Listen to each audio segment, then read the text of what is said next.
हर खबर पर होगी आपकी पकड़। डाउनलोड कीजिए एबीपी लाइव ऐप। बड़ी खबर इस समय की आ रही है कि मुंबई से अब सिर्फ 165 किलोमीटर के फासले पर यह निसर्ग तूफान है। 115 किलोमीटर दूर रह गया है निसर्ग तूफान उस जगह से जहां पर आकर यह सीधा टकराएगा। बड़ी खबर इस वक्त की, ब्रेकिंग न्यूज। मुंबई से सिर्फ 165 किलोमीटर दूर है इस समय निसर्ग तूफान, और इसी वजह से ये तस्वीरें, इन तस्वीरों को देखकर डर लगता है क्योंकि कुदरत के कहर की कहानी बयां कर रही है तस्वीरें। देखिए किस तरीके से तेज हवाएं और तेज बारिश इस वक्त हो रही है। मूसलाधार बारिश इसी को कहते हैं, बिना रुके लगातार बारिश की झड़ी सी लग गई है। ऐसा लग रहा है जैसे आसमान से कहर बरस रहा है। तेज हवाएं चल रही हैं, हवाओं की रफ्तार जो है वो 120 किलोमीटर प्रति घंटे की बताई जा रही है। हम सीधे अब आपको लेकर चलते हैं मुंबई से। मेरे साथ मेरे सहयोगी मृत्युंजय मौजूद हैं और मृत्युंजय बताएंगे कि 165 किलोमीटर का फासला निसर्ग तूफान का मुंबई से, इस वक्त मुंबई में किस तरीके की तस्वीर उभर रही है। मृत्युंजय जरा बताइए देश को।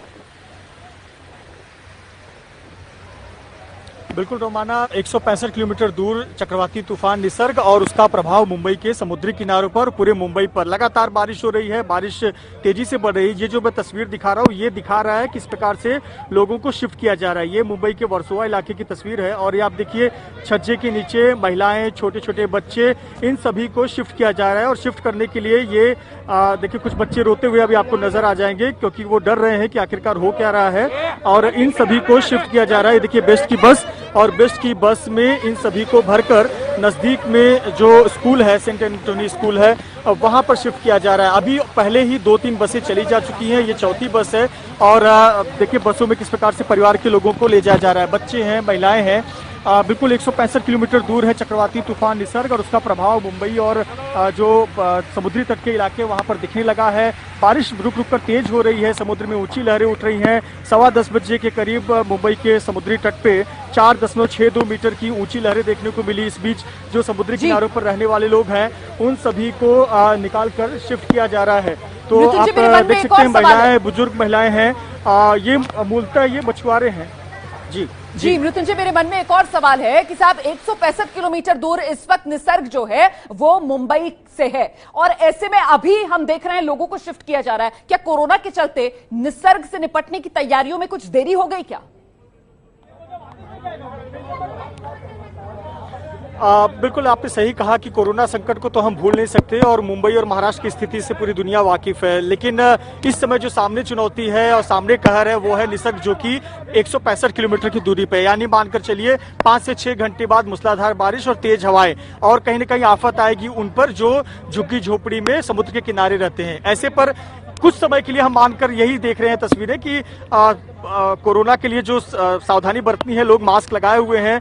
बहुत से लोगों के हाथों में मैंने सैनिटाइजर देखा हुआ है। लेकिन यहाँ पर कोशिश है कि पहले लोगों को सुरक्षित जगहों पर पहुंचा दिया जाए क्योंकि सामने जो आफत दिख रही है वो सामने आफत ये निसर्ग चक्रवात की है। और इसीलिए चिंता है कि विशेष तौर पर जो समुद्री किनारे पर रहने वाले लोग हैं वो सुरक्षित जगहों पर पहुंचे। आप देखिए तमाम एनडीआरएफ के कर्मचारी उन्होंने मास्क लगा रखा है, बीएमसी के कर्मचारी उन्होंने मास्क लगाया हुआ है, दूरी भी रखी हुई है, सोशल डिस्टेंसिंग का भी पालन कर रहे हैं। लेकिन बिल्कुल, क्योंकि कोरोना काल में निपटने की चुनौती निसर्ग से। मैं लौटूंगी मृत्युंजय आपके पास। मुझे लगता है दर्शकों को जरा जानना चाहिए कि जिस समय ये निसर्ग तूफान टकराएगा, जो तटीय इलाके हैं वहां पर, उस समय कितनी ऊंची लहरें समुद्र में देखने के लिए मिलेंगी। समुद्र में उथल पुथल तो अभी देखने के लिए मिल रहा है, लेकिन जरा ये लहरों की ऊंचाई देखिए, कैसे ऊंची ऊंची लहरें, 1 से 2 मीटर तक ऊंची लहरें जो है समुद्र में उठ सकती हैं। और 1 से 2 मीटर ऊंची लहर अगर समुद्र में उठेगी तो जरा सोचिए आकर किस तरीके से वो पानी तटीय इलाकों पर पड़ेगा और कैसे सब कुछ सिर्फ डूबा हुआ नजर आएगा। इसीलिए तो ये तटीय इलाके, ये समुद्र से लगे हुए इलाके, इन इलाकों को खाली कराया जा रहा है, यहां से लोगों को हटाया जा रहा है। अभी जो रिपोर्ट हम आपको दिखा रहे थे। और सवाल यह भी कि साहब क्या कोरोना की चुनौती के बीच जिस तरीके से निसर्ग से निपटने की जिम्मेदारी आ गई उसमें कुछ डिले हो गया, देरी हो गई? क्योंकि मुंबई से 165 किलोमीटर का फासला इस वक्त निसर्ग तूफान का, तबाही लेकर यह निसर्ग तूफान इस समय आगे बढ़ रहा है। रत्नागिरी में सबसे ज्यादा इसकी दस्तक सुनाई पड़ रही है। तस्वीरें आपको रत्नागिरी की जरा दिखा देते हैं। पहले ये रत्नागिरी की तस्वीरें आपके सामने हैं। देखिए वो समुद्र का उथल पुथल जो मैं कह रही थी आपको, ये तस्वीर जो है वो दरअसल दिखा रही है कि कैसे एक पानी का जहाज समुद्र के बीच में फंसा हुआ है।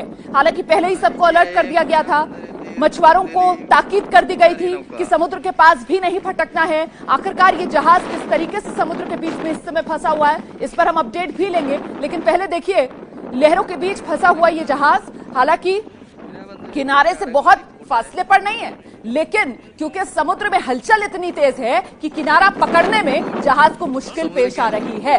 किनारे तक पहुंच नहीं पा रहा है जहाज। समुद्र में लगातार तेज उथल पुथल इस निसर्ग तूफान की वजह से, और इसीलिए एक ही जगह पर यह पानी का जहाज अटका हुआ आप देख सकते हैं, आगे बढ़ नहीं पा रहा। किनारा सामने दिख रहा है इस पानी के जहाज को, लेकिन किनारे को छू नहीं पा रहा है ये पानी का जहाज, फंसा हुआ है लहरों के बीच। समुद्र में ये जबरदस्त उमड़ घुमड़, आसमान में जोरदार उमड़ घुमड़, और उसके बीच जमीन के लिए निसर्ग तूफान की बड़ी चुनौती। ये निसर्ग तूफान जब अपना कहर बरपाएगा तो फिर कहां कहां तक पहुंचेंगे तबाही की ये निशान।